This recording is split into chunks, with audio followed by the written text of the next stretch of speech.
नमस्कार, मैं श्रीमती प्रेम परिहार, सहायक आचार्य, राजकीय बांगड़ महाविद्यालय डीडवाना, और हम पढ़ रहे हैं प्रोजेक्ट प्लानिंग मेथड, जो बीकॉम पार्ट 3 के पेपर फर्स्ट में पढ़ाया जाता है।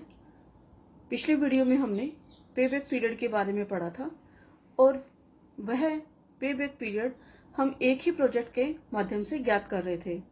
लेकिन अगर क्वेश्चन के अंदर हमें 2 या 2 से अधिक मशीनरी के अंदर किसी एक का सिलेक्शन करना हो तो हम उसका कैसे सिलेक्ट करेंगे। यहाँ आज हम पढ़ रहे हैं कि 2 मशीनरी में से किसी एक का सिलेक्शन करना है तो हम पे बैक पीरियड कैसे काम में लेंगे।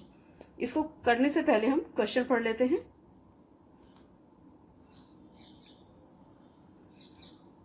X Limited is considering the purchase of a new machine. The information are given to prepare a profitability statement and calculate the payback period. X Limited के द्वारा 2 मशीनें खरीदी जानी है और उसके लिए उसने अपने प्रॉफिटेबिलिटी स्टेटमेंट बनाने के लिए सूचनाएं दी गई हैं, जिनके माध्यम से हमें पेबैक पीरियड ज्ञात करना है। इसमें सबसे पहले एस्टिमेट लाइफ दी गई है मशीन की। मशीन ए के अंदर 5 साल, मशीन बी के अंदर 4 साल का। कॉस्ट ऑफ मशीन दी गई है। ए की परचेजिंग के लिए 1.5 लाख रुपए और बी की परचेजिंग के लिए 2.5 लाख रुपए खर्च करने पड़ेंगे हमें। साल्वेज वैल्यू दिया गया है, जिसमें मशीनरी ए का 10,000 और बी का भी 10,000 दिया गया है। Cost of indirect material per annum दिए गए हैं, जिसमें मशीनरी ए के लिए 6,000 रुपए, मशीनरी बी के लिए 8,000 रुपए। इसी के साथ हमें दिया गया है estimated saving in scrap per annum 10,000 रुपए और 15,000 रुपए। 10,000 हमारा ए मशीनरी के लिए है, 15,000 हमारा बी मशीनरी के लिए है। Additional cost of supervision per annum, machinery A के लिए 10,000, मशीनरी बी के लिए 16,000। Additional cost of maintenance per annum, machinery A के लिए 7,000, मशीनरी बी के लिए 11,000। एम्प्लॉय नॉट रिक्वायर्ड, वे एम्प्लॉय जो नई मशीनरी के आने के बाद में हमें जरूरत नहीं पड़ेगी, उनकी संख्या दी गई है। मशीनरी ए के लिए 150 और मशीनरी बी के लिए 200। वेजेस पर एम्प्लॉय पर एनम 600 रुपए मशीन ए के लिए और बी के लिए 600 रुपए, यानी पर कर्मचारी 600 रुपए की प्रतिवर्ष की बचत होगी। Depreciation is to be provided on state line basis and taxation is to be charges at 50% of profit. Which model would you recommended? ठीक है, कौन सी मशीनरी का आप बताएंगे कि जो हमारे लिए सही है, इसकी हमें गणना करनी है। डेप्रिसिएशन के लिए क्वेश्चन में दिया गया है स्ट्रेट लाइन मेथड हमें काम में लेना है, और टैक्सेशन के लिए बताया गया है कि 50% की रेट है हमारी टैक्सेशन के लिए। तो हम इस क्वेश्चन को सोल्व कर लेते हैं। सबसे पहले हमें इसके लिए स्टेटमेंट बनाना होगा। कौन सा स्टेटमेंट बनाना होगा? जो एनुअल कैश इनफ्लो हमें शो करेगा, वो स्टेटमेंट बनाएंगे हम, जिसके लिए हम पार्टिकुलर्स मशीनरी ए और मशीनरी बी 3 कॉलम खींच करके और फिर इसको तैयार करेंगे। पहले हम सेविंग लिखेंगे हमारी, उसके बाद में जो हमारे खर्चे होंगे वो लिखेंगे। सेविंग में से खर्चे अगर हम निकाल देंगे तो हमारा जो एनुअल सेविंग्स आ जाएगी वो उसमें कर लेंगे, वो हम ज्ञात कर लेंगे, और उसमें से फिर हम डेप्रिसिएशन कम करेंगे और टैक्सेशन कम करेंगे। एज पर क्वेश्चन जो हमारी रिक्वायरमेंट है वो निकाल लेंगे हम इसके लिए। तो कैसे क्वेश्चन कर सोल्व करना है, एक एक चीजें लिखते जाते हैं हम। Estimated savings in scrap, question में दी गई हैं दोनों चीजें, 10,000 रुपए, बी के लिए 15,000 रुपए। Estimated saving in direct wages, क्योंकि क्वेश्चन कह रहा है कि हमें मशीनरी ए के लिए 150 एम्प्लॉय जो है वो नहीं चाहिए होंगे, और जिनके ऊपर 600 रुपए प्रति वर्ष की बचत होगी पर एम्प्लॉय पे। तो हम इसको गुणा करेंगे 150 गुणा 600, तो हमारा ये आ जाएगा 90,000 रुपए मशीनरी ए के लिए। और ऐसे ही हम मशीनरी बी के लिए करेंगे। बी के अंदर हमें 200 एम्प्लॉय जो है हमें नहीं चाहिए, और उनकी वेजेज कितनी है, 600 रुपए पर एनम के निकालेंगे, पर एम्प्लॉय पर एनम निकालेंगे तो 200 गुणा 600 1,20,000 रुपए बी कंपनी के लिए हम बी मशीनरी के लिए हम कर लेंगे। तो हमारी जो टोटल सेविंग होगी उसको अगर हम ए कॉलम मानते हैं, टोटल सेविंग अगर हमारी होगी मशीनरी ए पे 1,00,000 रुपए और मशीनरी बी पे 1,35,000 रुपए।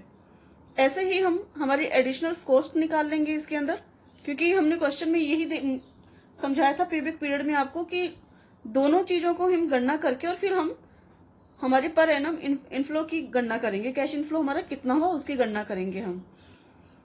तो additional cost of supervision machinery A के लिए 12,000, मशीनरी बी के लिए 16,000। Additional cost of maintenance machinery A के लिए 7,000 और मशीनरी बी के लिए 11,000। Additional cost of indirect materials जिसमें है मशीनरी ए के लिए 6,000 और मशीनरी बी के लिए 8,000। फिर है डेप्रिसिएशन। डेप्रिसिएशन के लिए इन्होंने पहले ही बता दिया कि स्ट्रेट लाइन हमें यूज करना है, और डेप्रिसिएशन हमें ज्ञात करने के लिए क्या करेंगे हम, जो मशीन की कॉस्ट है, जैसे मशीन की कॉस्ट हमारी 1,50,000 रुपए दी गई है और कितने साल काम आएगी, 5 साल काम आएगी, तो 1,50,000 को 5 साल से भाग हम दे देंगे तो 30,000 रुपए हमारा जो आएगा वो डेप्रिसिएशन का आ जाएगा। और ऐसे ही हम मशीनरी बी के लिए निकाल लेंगे, और बी के लिए निकालने के लिए 2.5 लाख रुपए जो हमारी हैं वो 4 साल तक हमारी मशीनरी की एस्टिमेट लाइफ है, तो 2.5 लाख को हम 4 से भाग दे देंगे तो 62,500 रुपए हमारे हर साल के डेप्रिसिएशन के आते जाएंगे। और ये हमारा जो टोटल कॉस्ट होगी वो होगी 55,000 रुपए मशीन ए के लिए और 97,500 रुपए मशीन बी के लिए। अब एनुअल सेविंग हमारी कैसे हो जाएगी, एनुअल सेविंग बिफोर टैक्स, ए में से बी को अगर हम कम कर देंगे तो हमारी सेविंग्स आ जाएगी। 1 लाख में से 55,000 कम करने पर 45,000 रुपए आ जाएंगे, और 20 मशीन में 1,35,000 में से 97,500 कम करने पर हमारे पास में आ जाएगी सेविंग 37,500 रुपए। ठीक है, अब इसमें से हमें निकालना है टैक्स। टैक्स कितना परसेंट निकालना है, 50%। 45,000 का 50% हो गया 22,500 और 37,500 का 50% हो गया 18,750 रुपए। ये हमारा जो आएगा वो क्या आएगा, annual saving after tax. But हमें क्या निकालना है, CFAT। तो इसके लिए हम वापस डेप्रिसिएशन को ऐड कर देते होते हैं। जब हम डेप्रिसिएशन को ऐड कर देंगे तो डेप्रिसिएशन हमारा कितना था, 30,000 रुपए, तो 22,500 में 30,000 हम ऐड कर देंगे, 18,750 में हम 62,500 रुपए ऐड कर देंगे, तो ये हमारा एनुअल कैश इनफ्लो आ जाएगा मशीनरी ए के लिए 52,500 और मशीनरी बी के लिए 81,250 रुपए। अब इनिशियल इन्वेस्टमेंट कैसे निकालनी है हमें, इनिशियल इन्वेस्टमेंट निकालने के लिए मैंने आपको थ्योरी में पढ़ाया था कि जो हमारी मशीनरी है उसमें एक्स्ट्रा खर्चा अगर कोई है स्थापित करने में, मशीनरी की एक्स्ट्रा कोई खर्चा लगता है तो उसको हम जोड़ देते हैं, और जो जिन चीजों की हमें जरूरत नहीं होती है उनको हम कम कर देते हैं। जैसे यहाँ हमारा साल्वेज वैल्यू दी गई है मशीनरी ए के लिए 10,000 रुपए, तो 1.5 लाख में से 10,000 रुपए कम कर देंगे तो हमारी इनिशियल इन्वेस्टमेंट आ जाएगी 1,40,000 रुपए। ऐसे ही मशीनरी बी के लिए हम करेंगे, मशीन बी जो हमारी दी गई है उसमें 2.5 लाख रुपए है, साल्वेज वैल्यू दी गई है 10,000 रुपए, तो 10,000 हम कम कर देंगे तो 2,40,000 रुपए आ जाएंगे। और अब हम लगाएंगे हमारा पेबैक पीरियड का सूत्र। पेबैक पीरियड का सूत्र हमें क्या बताता है, वो कहता है पेबैक पीरियड बराबर इनिशियल इन्वेस्टमेंट बटा CFAT पर एनम, जिसकी हमने गणना कर ली है। मशीनरी ए के लिए, मशीन जो हमारी ए है वो बताएगी हमें 1,40,000 बटे 52,500, तो ये आ गया हमारा ईयर इसका पेबैक पीरियड का। ये जो हमारा आ गया ईयर 2 साल 7 महीने, ये हमारा पेबैक पीरियड आ गया। और ऐसे ही हम मशीन बी के अंदर निकाल लेंगे 2,40,000 बटे 81,250 रुपए, ये आ गया हमारा लगभग 2 वर्ष और 9.5 है तो इसको हम 9.5 ऐसे लिख सकते हैं, या हम कहेंगे 2 वर्ष और 10 माह। पिछले वीडियो में मैंने आपको समझाया था 0.5 आ जाते हैं तो हम उसको पूरा उसमें ले लेते हैं। तो ये हमारा इस तरह से हम इसकी गणना कर सकते हैं। तो यहाँ अगर हमें सिलेक्ट करना है तो हम किस प्रोजेक्ट का सिलेक्ट करेंगे? प्रोजेक्ट हमारा जो होगा प्रोजेक्ट ए होगा इसमें सिलेक्ट, क्योंकि इसका पेबैक पीरियड कम होता है। ठीक है, और इस पेबैक पीरियड कम होने के कारण हम इस मशीन ए का सिलेक्शन करेंगे। ये हमारा एक तरीका है।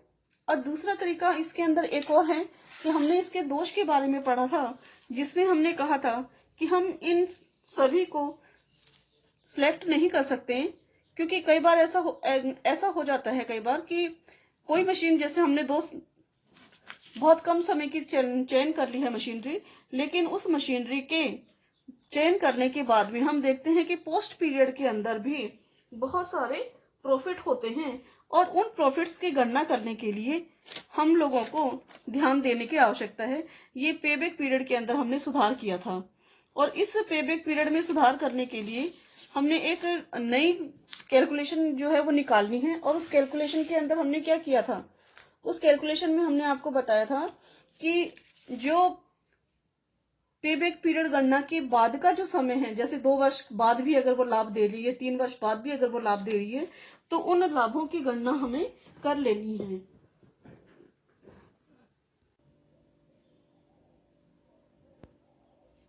पेबैक पीरियड की कमियों को दूर करने के लिए हमने दूसरा इसका मेथड पढ़ा था, जिसके अंदर हमने यह प्रयास किया था समझाने के लिए कि मशीन के सिलेक्शन करने के बाद, पेबैक अवधि ज्ञात करने के बाद में अगर उस मशीनरी से लाभ मिल रहा है तो उस अवधि का लाभ भी हमें ध्यान में रखना है।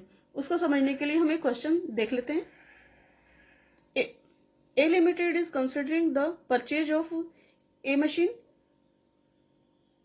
Two machines are X and Y available at the cost of rupees 60,000 each.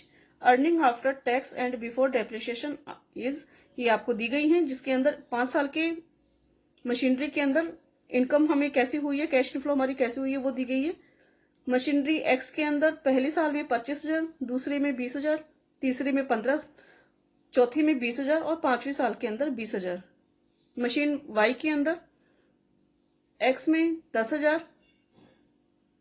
और दूसरी साल के अंदर 15,000, तीसरी साल में 25,000, चौथी साल में 20,000 और 5वीं साल के अंदर 40,000 का हमें कैश इनफ्लो मिल रहा है। आंसर निकालने के लिए हम क्या निकालेंगे?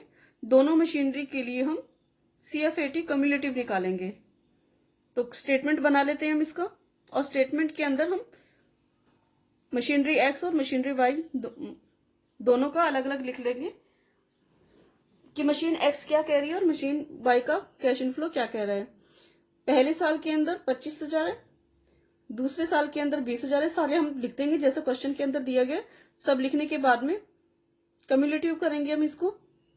कम्युलेटिव में आप जानती हो कि पहले साल हमारा एज इट इज होता है, सेकेंड ईयर के अंदर हम फर्स्ट ईयर का जो प्रॉफिट है वो जोड़ते जाते हैं और कंटिन्यू इसको आगे लेते जाते हैं। तो दोनों मशीनरी का हम ऐसे लिख लेंगे, पहले साल में 25,000, दूसरे में 45 और तीसरे में 60, चौथे में 80 और 5वें साल के अंदर 1 लाख रुपए का हमारा कम्युलेटिव कैश इनफ्लो हो जाएगा। और मशीन वाई के अंदर भी हम ऐसे एक बना लेंगे हमारा, पहले हम उसके सारे प्रॉफिट लिख देंगे, फिर उसका कम्युलेटिव कर लेंगे, और कम्युलेटिव करने के लिए पिछले साल के अंदर इस साल के जो प्रॉफिट है वो हम जोड़ते चले जाएंगे।